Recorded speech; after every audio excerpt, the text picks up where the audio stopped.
Assalamualaikum warahmatullahi wabarakatuh. Kembali lagi di channel Suketir. Terima kasih untuk kalian semua yang masih setia di channel ini. Semoga sehat selalu dan semoga diberi kelancaran dalam segala urusannya. Di kesempatan kali ini, saya Mang Dayun akan membawakan sebuah cerita yang berjudul Suamiku dari Alam Lain. Cerita ini ditulis oleh akun KBM bernama Dewi Jambi. Sebelum cerita ini dimulai, jangan lupa untuk like, komen, dan subscribe channel ini. Dan juga tekan lonceng notifikasinya agar kalian semua tidak ketinggalan cerita-cerita terbaru dari kami. Tentunya tak usah berlama-lama lagi. Langsung saja kita masuk ke ceritanya. Esoknya aku memberanikan diri mengantarnya pergi ke kampus. Bagai melihat bidadari, aku terpana melihat penampilannya yang lebih segar dan bersinar dari hari kemarin. Nampaknya suasana hatinya sudah kembali stabil. Ia naik di boncengan dengan lincah. Wangi tubuhnya menguar memanjakan indera penciumanku. Sangat menarik jiwa kelakianku. Di jalan kami hanya bercerita tentang masa remaja yang indah, tanpa menyentil sedikit pun obrolan sore yang sempat membuatku susah tidur. Aku menepikan motor di pinggir jalan dekat gerbang kampusnya. Baru saja turun, netraku menangkap pergerakan Sri yang tak biasa. Manik hitam berkilau itu menatap ke arah mobil yang melaju pelan memasuki kampusnya. Aku memalingkan wajahku dan melihat sekilas pengendara mobil yang memang tampan dan berkarisma. Mungkinkah itu lelaki yang telah membuat Sri patah hati? Masih dengan pertanyaan yang mengusik pikiranku, samar kulihat seorang berlari ke arah Sri. Gadis dengan perawakan cantik dan bertubuh ramping itu tak nampak asing bagiku. "Hai Rena, apa kabarmu?" Sontak gadis itu menoleh ke arahku, yang memang sedari tadi masih duduk di motor dan mendengarkan percakapan antara Rena dan Sri. "Hans, ya ampun, ternyata memang kamu." Rena menatapku sumringah. "Kalian?" Enggak Ren, kita masih temen," sela Sri. "Tapi gak tahu ketepannya Ren." Aku mengerling ke arah Sri. Ia sempat tersipu, dan aku semakin gemas melihatnya begitu. Sri akhirnya menarik tangan Rena menjauh. Aku mengangguk dan berpamitan pula dengan hati yang hangat dan berdesir penuh semangat. Jujur kuakui rasa itu kembali muncul dan membawa sejuta kenangan indah bersamanya. Apalagi perubahan sikap dan tingkah laku serta kecantikannya yang bersinar sempurna di mataku. Ia sukses merenggut kembali hatiku. "Sri, sepertinya aku kembali jatuh cinta padamu." Setelah mengantar Sri, aku kembali berkunjung ke kediaman Sri, mengobrol dengan neneknya yang sendirian. Nenek, wanita yang tua itu masih sangat lincah dan asik diajak berbincang. Saat sedang asik mengobrol, ku dengar suara kaki mendekat kami. Benar saja, begitu menoleh, kulihat gadis cantik itu sedang tertegun melihatku dengan mata yang sembab. Aku gegas mendekatinya dan meminta izin pada nenek untuk membawanya pergi. Beruntung aku membawa sepeda ontel legend milik kakekku, dan ia pun mau naik ke boncengan tanpa penolakan. Aku tahu saat ini perasaannya sedang tidak baik, dan aku ada di sisinya saat ini untuk sedikit menghapus lara di hatinya. Mengajaknya mengobrol walau jawabannya hanya sekedar saja. Sambil mengayuh dayungan sepeda, pikiranku tiba-tiba tertuju pada suatu tempat. Tempat rahasia kecilku saat dulu bermain bersama Sri sepulang sekolah. Saat baru tiba, aku sempat mampir ke sana dan tempatnya masih seperti semula, belum tersentuh oleh pembangunan. Sepedaku tepikan di pinggir jalan setapak. Sri turun dan matanya berbinar. "Hans, astaga."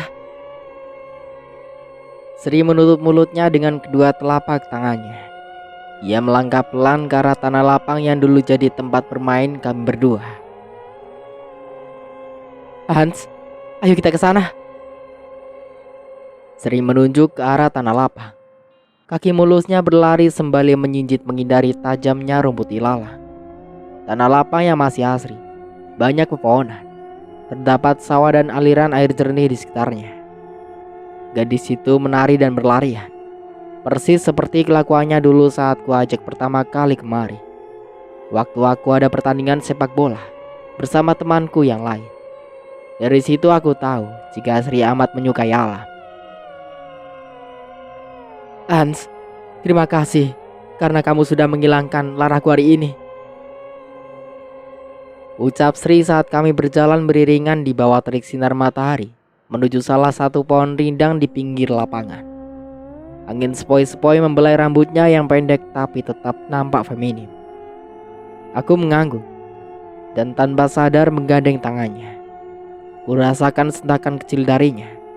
Tapi detik kemudian ia membiarkan jemari kekarku mengikat jemari lentiknya dalam genggamanku. Aku tahu saat ini ia sedang rapuh. Dan aku berjanji akan membuatnya kembali tegar seperti dulu. Ia temanku untuk saat ini. Tapi kedepannya aku mau ia mengisi relung hati dan juga kekosongan di jiwaku saat ini. Sri, jangan menangis lagi. Karena ada aku di sini. Aku yang akan setia mencintai sampai mati. Sudut pandang Gio. Mataku menyisir di setiap sudut kelas. Gadis imut dan menggemaskan itu tak terlihat. Apakah ia marah atau ragu padaku? Suara bel yang nyaring memekakan telinga, pertanda kelas telah usai. Aku melangkah mendekati Rena yang juga menatapku kebingungan. Mana Srigi? Tadi katanya mau ke ruang kerjamu. Rena tiba-tiba bertanya padaku. Bukannya dia sama kamu, Ren? Aku balik bertanya. Gak ada, Gi. Kamu ribut lagi ya? Aku hanya mengangguk mendengar pertanyaan Rena. Kamu sebenarnya sayang gak sih sama Sri? Mata Rena menyorot tajam ke arahku. Ya, tapi ketika Sri mengetahui jika aku makhluk Wentira, ia shock dan sepertinya menghindar. Aku tahu perasaan Sri. Aku pun sempat ragu pada hubunganku dengan James. Rasanya pengen putus. Tapi pesona kakakmu itu, sulit dilupakan. Baru saja Rena berucap. Di sekitar kami seperti ada gulungan angin yang seketika itu juga menerbangkan rambut dan buku-buku Rena. Kami saling berpandangan seolah saling mengerti angin apa yang kiranya tiba-tiba datang dan mengganggu perbincangan kami. Siapa lagi kalau bukan James, kakakku. Bro, aku tahu yang ada di pikiranmu. Apa aku boleh tunjuk diri dan tebar pesona pada gadis kamu seperti dirimu? Ucap suara tanpa wujud setengah berbisik di telingaku. Aku memutar mataku jengah.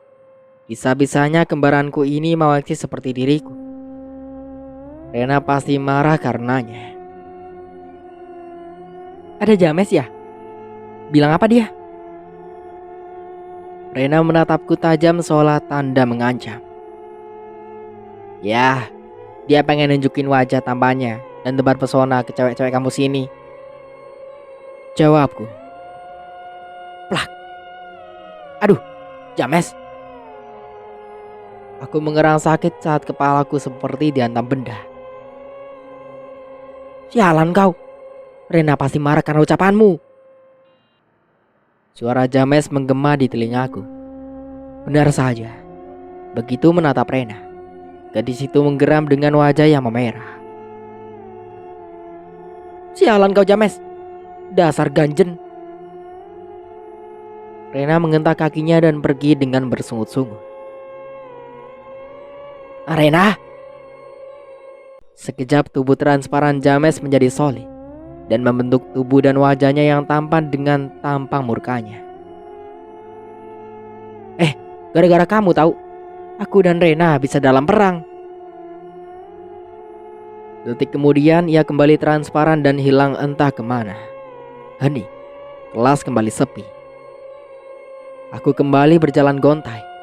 Pikiranku kembali menerawang pada Sri. Apa aku sebegitu menakutkan di matanya? Apakah salahku jika aku mempunyai darah Wentira? Sesampai di kantor, Aku memusatkan pikiranku pada gadis yang selama ini meracuni hatiku dengan tingkah dan wajah manisnya. Awalnya berkabut, tapi lama-lama terlihat jelas gadis itu sedang bersenda gurau dengan lelaki yang sama. Lelaki yang tadi pagi mengantarnya ke kampus dan membuatku cemburu. Sri berlari kecil sembari menggandeng tangannya di bawah terik sinar matahari. Tertawa dengan keras tanpa beban. Ia menuju ke aliran sungai di sebelah sawah dan bermain dengan ringan.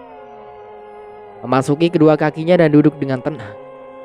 Ia menengadahkan wajahnya yang bersinar, tampak cantik dan amat tenang. Sedangkan lelaki di sampingnya tak pernah sedikit pun berpaling dengan tatapan penuh pesona.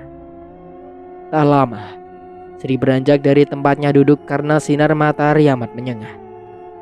Ia kembali berlari kecil menuju sebuah pohon rindang dan berlindung di sana. Sama seperti tadi, lelaki itu intens memandang Sri. Aku mengebrak meja. Emosiku membuncah. Kesal melihat Sri bersama lelaki selain diriku. Aku tak rela.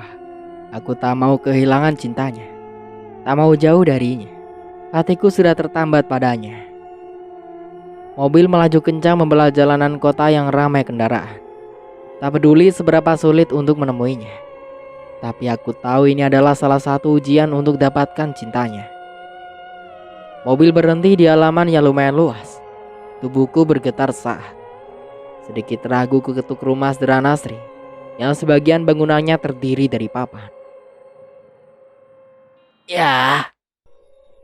Seorang menjawab dan membuka pintu dengan perlahan. Wanita tua menyembul dari balik pintu. Senyumnya khas, tapi sorot matanya tajam hingga menusuk jantungku. Silakan masuk, Tuan. Sudah lama saya menunggu kedatangan Tuan. Sambutnya dengan raut wajah misterius. Anehnya, aku tak dapat membaca pikirannya yang berkabut. Aku akhirnya duduk berhadapan dengannya, yang saat ini menatapku intens dan matanya menyusuri tubuhku, dari ujung kaki hingga ujung rambut. Maaf, Nek, saya... Jadi, kamulah lelaki Wentira yang selama ini mendekati cucuku. Dari mana nenek tahu asal-usulku?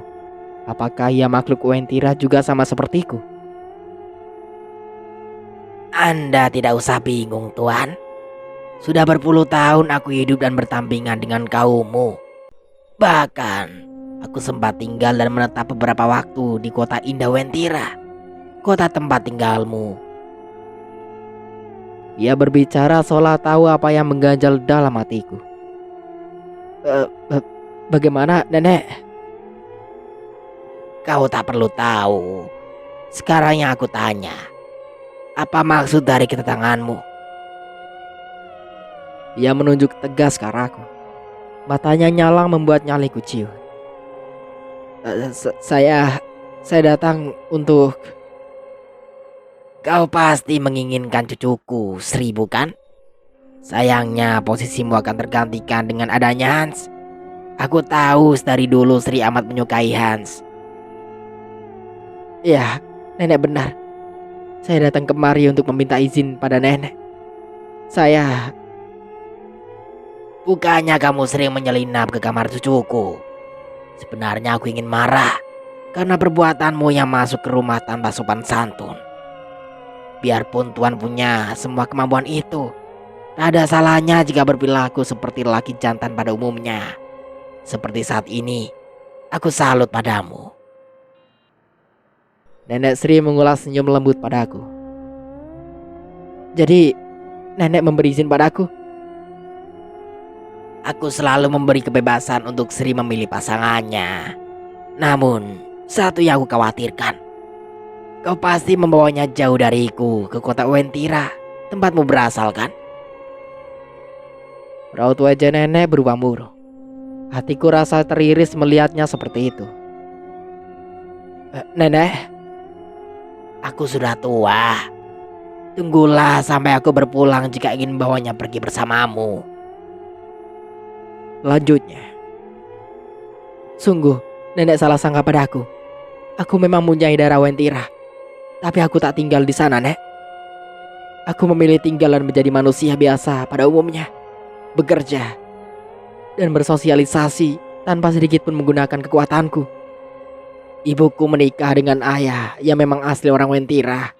Mereka saling mencintai hingga akhirnya suatu membuat hubungan mereka hancur dan ibu menjadi gila. Paparku, intinya Nek, aku akan tetap berada di dunia ini dan takkan bawa Sri ke Wentira. Lanjutku. Nenek menghela napas dalam. Kali ini ia menatapku dengan penuh kehangatan. Kalau kau mencintai Sri, berjuanglah. Aku tahu di dalam hati Sri hanya terpatri namamu. Namun kau juga harus waspada, karena cinta yang datang dari masa lalu bisa saja merebutnya. Aku terkesiap mendengar ucapan nenek. Tak menyangka jika ia mendukungku untuk kembali merebut hati gadis yang selama ini mengganggu setiap malamku. Baru saja aku ingin berucap, tiba-tiba sudut pandang Sri. Sri? Hans menghentikan laju sepedanya. Ia memiringkan tubuhnya dan menatapku dalam. Untuk hari ini, aku mohon, lupakan dia. Aku berjanji akan membuatmu tertawa dan melepas semua lara. Kamu percaya kan? Hans menepuk pelan dan aku mengangguk. Hans kembali mengayuh sepedanya hingga ia membawaku ke suatu tempat. Hans, astaga. Ucapku seraya menutup mulutku dengan kedua telapak tangan. Bibirku rasa bergetar saat kakiku menjejak di rerumputan dan melihat pemandangan di depan mata. Tempat ini, tempat yang dulu sering kukunjungi bersama Hans. Tempat yang selalu jadi pelipur lara saat sedih, dan tempat ini terakhir kukunjungi saat perpisahan dengan Hans 9 tahun lalu. Aku terlalu pada hati hingga tak ingin menginjakan kaki di tempat yang menurutku terlalu banyak kenangan indah bersamanya. Hans, ayo. Aku berlari kecil sembari menarik tangannya. Bermain di tengah lapangan yang sebagian sudah ditumbuhi lalang. Sesekali aku bercincit saat kakiku tergores ilalang dan rumput liar yang tumbuh bebas. Tempat itu masih sangat asri dan indah. Biarpun sinar matahari bersinar amat terang dan menyengat kulit putihku, aku tetap berlari lincah dengan terus menggandeng tangan Hans. Sesekali mata kami beradu pandang, dan kulihat senyum terbekas jelas di wajah manisnya. Hans, ayo kita main air. Aku duduk di pinggiran aliran air yang mengalir sawah, memasukkan kedua kaki dan mengerjakannya silih berganti. Sri, panas. Kamu nanti jadi hitam. Hans menanggupkan kedua tangannya di atas kepalaku, melindungi dari sengatan matahari. Hans, tak apa, aku bahagia. Terima kasih sudah buat aku seneng hari ini. Aku mengulas senyum tulus padanya. Sri, gadis sepertimu panas bahagia. Hans membalas senyumanku. Hans, kamu tak perlu seperti ini. Aku menampik tangannya yang kini ada di atas kepalaku. Tak apa, nanti hitam. Hans bersikuku. Emang kenapa kalau jadi hitam? Kamu gak suka? Aku mencubit. Mau kau hitam, tubuhmu gendut, aku tetap suka, Sri. Hans bernyanyi dan menciptakan mimik lucu di wajahnya, membuat perutku terasa geli dan aku pun terbahak karenanya. Ayo Sri, matahari semakin panas menyengat kulit. Nanti kulitmu gosong loh. Hans menarik tanganku dan menyerahkan sepatu yang sempat kulepaskan saat hendak bermain air. Nih, pakai sepatunya. Nanti keinjak duri sakit. Ia tersenyum amat manis padaku. Aku mengangguk dan balas senyum hangatnya, perlahan memakai sepatu yang tadi diserahkannya. Aku menerima uluran tangannya dan berlari kecil ke arah pohon rindang di pinggir lapangan. Susah payah aku menarik nafas. Ternyata cukup melelahkan berlarian di tengah teriknya sinar matahari. Hans terkekeh Butuh beberapa detik hingga akhirnya bisa bernafas kembali dengan normal. Suasana amat adem di bawah pohon yang amat rindang. Angin berembus sepoi-sepoi membelai rambut dan kulit tubuhku.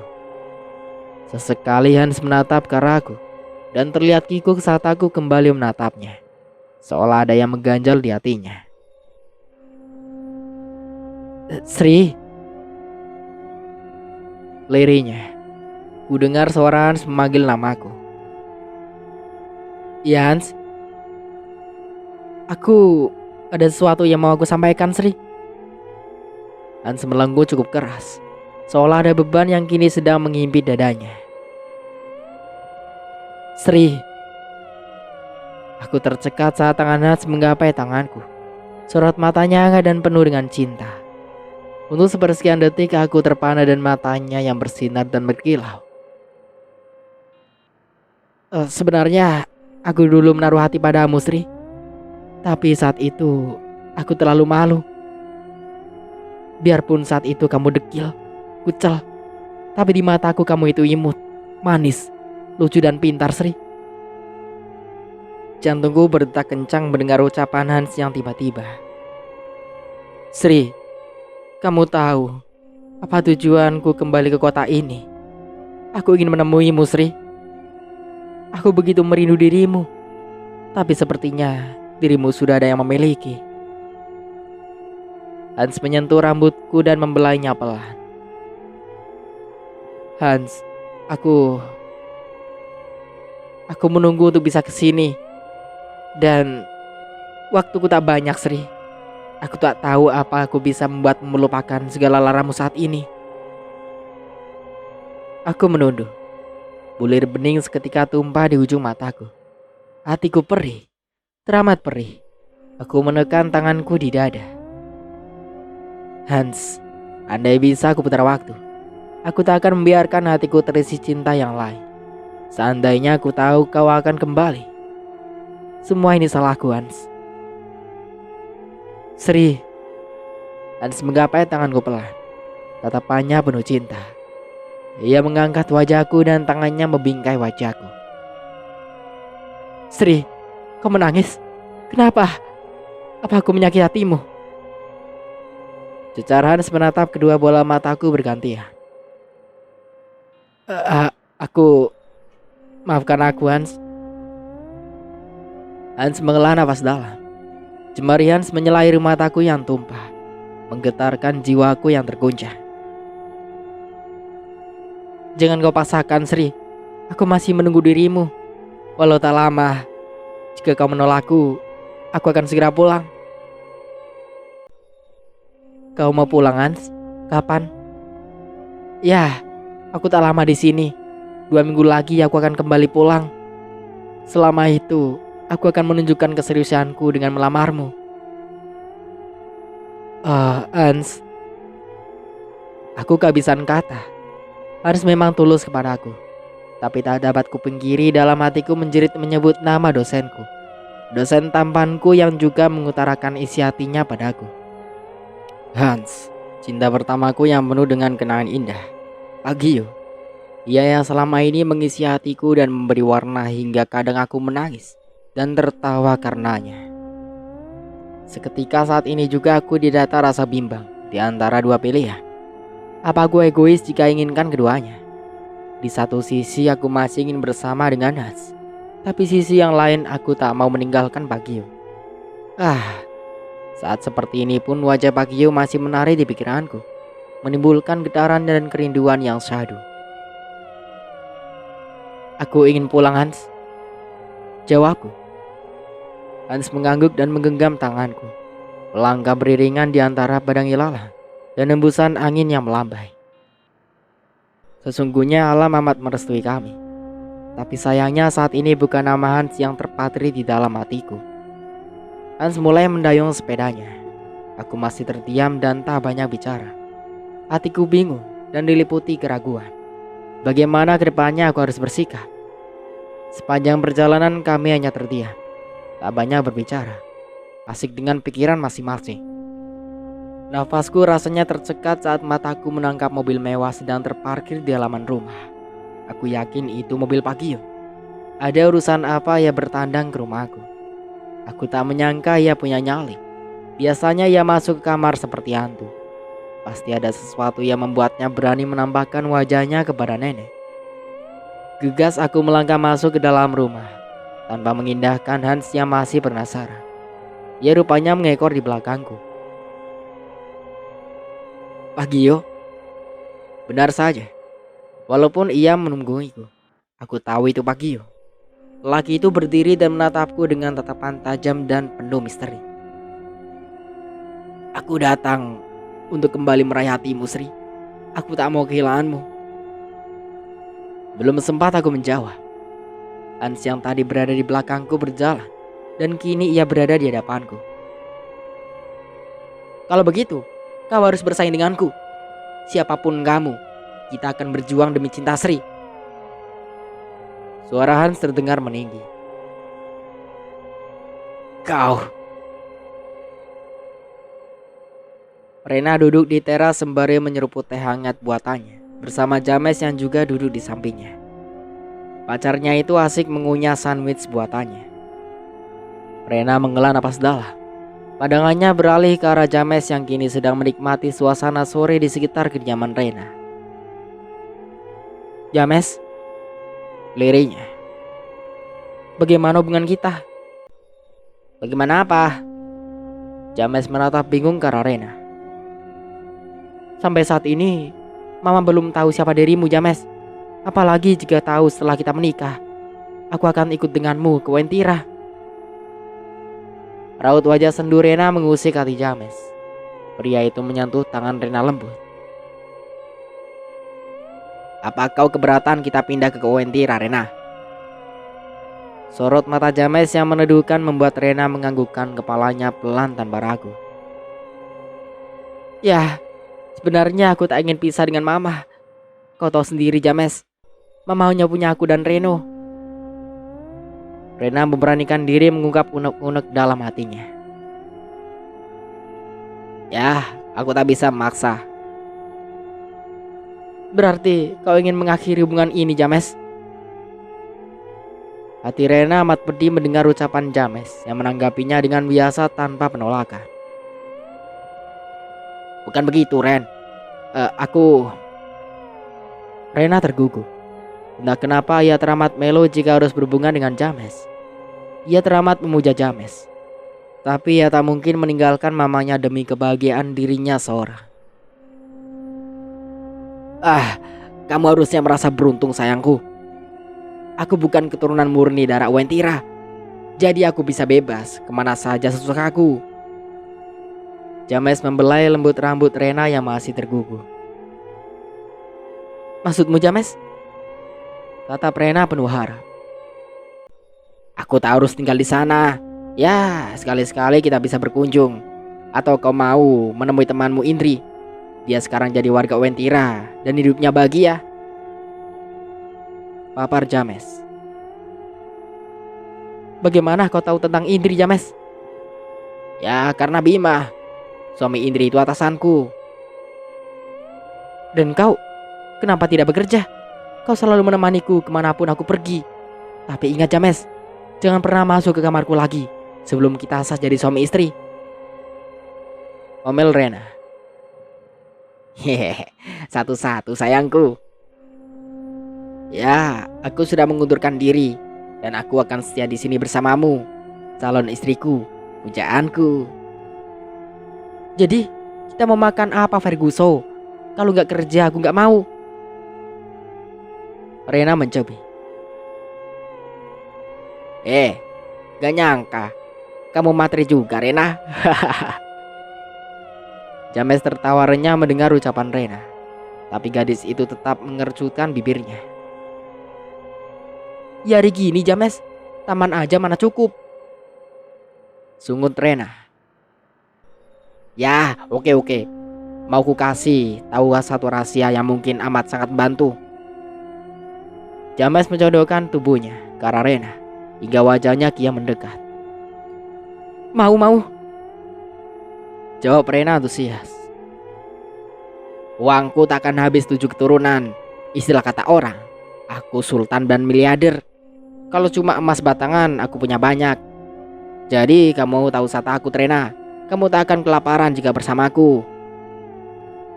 Benarkah? Kamu tak bercanda, James? Seketika mata Rena bersinar terang. Makanya, kamu harusnya beruntung punya aku. James membusungkan dadanya, bangga. Oh James, aku beruntung memilikimu. Rena mencubit pipi gemas James. Ya, kalau sudah urusan duit, kamu langsung manis. Dasar matre, untung aku cinta. Kali ini James mencebih. James, ini bukan matre, tapi naluriah. Semua wanita itu suka uang. Bela Rena. Ya, termasuk ibuku yang rupanya hanya cinta uang ayahku saja. Dan ia akhirnya kembali menjalin hubungan dengan mantan pacarnya dan menjadi gila. Kamu jangan gitu ya, Ren. Aku tak mau kamu jadi gila. Wajah James berubah mendung. James, maaf. Aku gak punya maksud apa-apa. Sebenarnya aku cuma bercanda kok. Rena berdiri dan melangkah mendekati James dan menundukkan kepalanya. James, ayo dong, jangan ngambek. Jelek tahu. Rena membingkai wajah James yang berubah mendung. Maaf ya Ren. Maaf ya. Aku cuma bercanda bilang kamu matre. Jawab James dengan senyum kecutnya. Cium Ren, biar gak marah lagi. James menarik pelan tangan Rena sambil mengerucutkan bibirnya. James, malu tahu. Ini kan tempat umum. Dasar mesum. James mengelus kepalanya yang mungkin benjol karena pukulan nampan Rena. Kakak ngapain pegangan tangan sama Kak James? Reno aduin mama lo, biar kapok. Tiba-tiba saja wajah Reno sudah menyembul dan senyum jahat. Bisa dijadikan duit ini, pikir Reno. Jangan asal ngadu dek, bisa ngomel seharian mama. Rena melepas tangan James dan mendekati Reno. Gak bakalan ngadu kok kalau dibeliin sepatu merek Nike. Gertaknya. Dek, itu kan mahal. Kakak mana punya uang. Rena membelas. Jutaan doang kok kak. James kan kaya. Reno mengarahkan pandangannya ke James. James cuma tersenyum simpul tanpa komentar sedikit pun. Kau memang keterlaluan Reno. Aku tak mau. Mata Rena melotot marah. Oke, kalau begitu akan kuadukan mama. Mumpung mama lagi masak. Mah. Reno berbalik dan berlarian ke arah dapur menemui ibunya. James, gimana ini? James. Dalam hitungan detik James menghilang dan Rena mencari kebingungan. Sedangkan di dalam rumah, Reno hampir saja mendekati ibunya. Saat ia melihat ibu sedang masak, suaranya tiba-tiba menggema. Mama. Mulut Reno seketika menutup dan sulit digerakkan. Ia pun seperti ketakutan.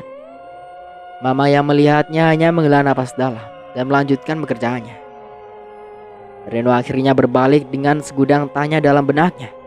Ketakutan teramat sangat ia rasakan. Bagaimana kalau selamanya ia tak mampu bicara? Tak lama, Rena masuk ke rumahnya dan mendekati Reno di ruang tamu. Ia sesenggukan di ujung ruangan. Seketika hati Rena berdetak kencang. Ada apa dengan adiknya?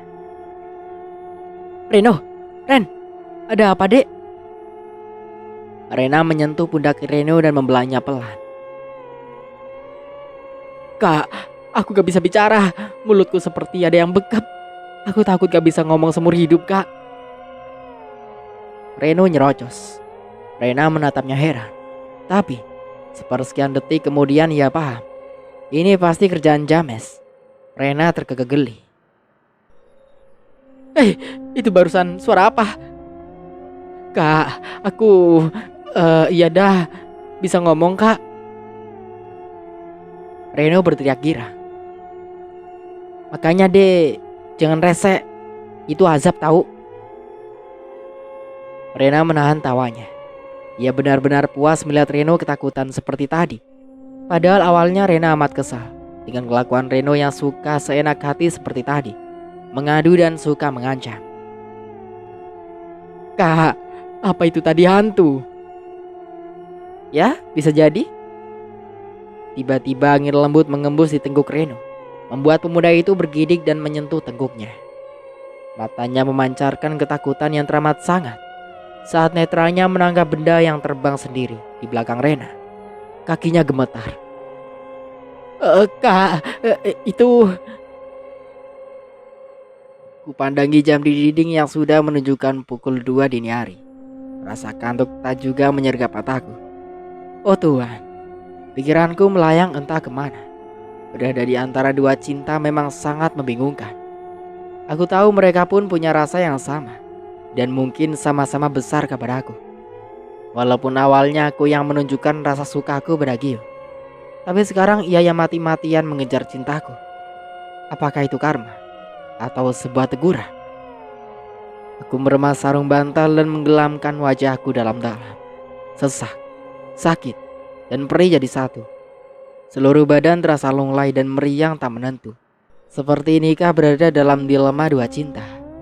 Seandainya Hans tak datang dalam kehidupanku saat ini, mungkin aku sudah berbahagia bersama dosen gantengku, Pak Gio. Begitupun jika Hans dari dulu menyatakan perasaannya padaku, aku yakin takkan tergoda dan cintaku takkan tumbuh untuk Pak Gio, dosenku. Aku menghirup udara sebanyak-banyaknya dan membuang perlahan. Mengapa rasanya semakin sesak? Seperti ada belati yang tertancap di sana. Kenapa harus ada dua pria? Kenapa? Rasaku hanyut pada bunian cinta yang fana. Aku ingin satu saja yang mengisi hatiku. Aku bukan wanita rakus. Aku juga bukan wanita yang tak setia. Rasa ini teramat menyiksaku. Berada di dua pilihan tidaklah mudah. Ya Tuhan, mengapa ini terjadi padaku? Hans dan Giorgino, dua nama indah yang kini tersemat di hati. Awalnya aku tak begitu memperdulikan Hans, tapi semenjak ia berniat serius dan mau sabar menunggu, di matanya aku lihat ketulusan dan cinta untukku. Begitupun Pak Gio. Aku sebenarnya sudah menyerah untuknya dan ingin membuka hati untuk Hans. Tapi apa kenyataannya? Pak Gio dengan gigih ingin meraih kembali hatiku. Ia pun sudah meminta izin pada nenek untuk mendekatiku. Sekarang aku berada dalam jurang kebimbangan antara cinta dua pria. Pria yang datang dari masa lalu dan masa sekarang. Suara ketukan di jendela membuatku terhanyak. Siapa yang mengetuk di tengah malam menjelang pagi seperti ini? Kakiku menjejak di lantai. Sedikit gemetar tapi tetap melangkah. Rasa penasaran yang kian membuncah membuatku menepikan rasa takut. Apa ini? Netraku menangkap pemandangan tak biasa di luar jendelaku. Pak Gio. Ya, lelaki itu datang dengan tubuh yang terbuka, menampakkan tubuh sispek dan berotot yang lebih mencengangkan. Di balik tubuh indahnya, mengembang sayap yang merentang lebar. Sayap berwarna hitam, mengepak hingga menciptakan angin yang cukup kencang. Ia mengepakkan sayapnya dan mendekat ke arahku. Aku seperti terhipnotis dengan ketampanan dan juga tubuh indahnya. Kulit putihnya yang berotot berkilau diterpa sinar rembulan. Detik berikutnya sayap itu mengatup dan suasana kembali hening. Aku semakin terpana saat ia mendekat. Wangi min yang menguar menyeruak menusuk ke dalam indera penciumanku. Aku terbuai begitu saja saat wajahnya yang tampan kian mendekat dan mengecup pelan bibirku yang masih menganga. Walau hanya hitungan detik, tapi kecupan itu mampu membuyarkan lamunanku dan kesadaranku. Pak Gio, apa ini benar Anda? Ucapku terbata. Ya, ini aku, ratuku yang amat kucinta. Maukah kau ikut denganku, terbang ke duniaku yang indah dengan sayapku? Giorgino menjulurkan tangannya. Aku termenung sejenak. Benarkah yang aku lakukan ini? Tentu sayang, kamu tahu jika aku tak mungkin menyakitimu. Aku akan menjagamu sepenuh hati. Yakinlah bidadariku, kamu akan aman bersamaku. Aku janji. Ayolah, jangan takut. Aku menyambut uluran tangannya dan keluar melalui jendela. Gio membawaku berjalan ke tempat yang lebih luas. Ia kemudian menarik pelan kedua tanganku dan membawanya ke leher agar aku bisa berpegangan. Untuk sementara aku cukupkan dulu ceritanya sampai di sini. Sampai jumpa kembali di part berikutnya. Saya Mang Dayun pamit undur diri. Kurang lebihnya mohon maaf. Wassalamualaikum warahmatullahi wabarakatuh.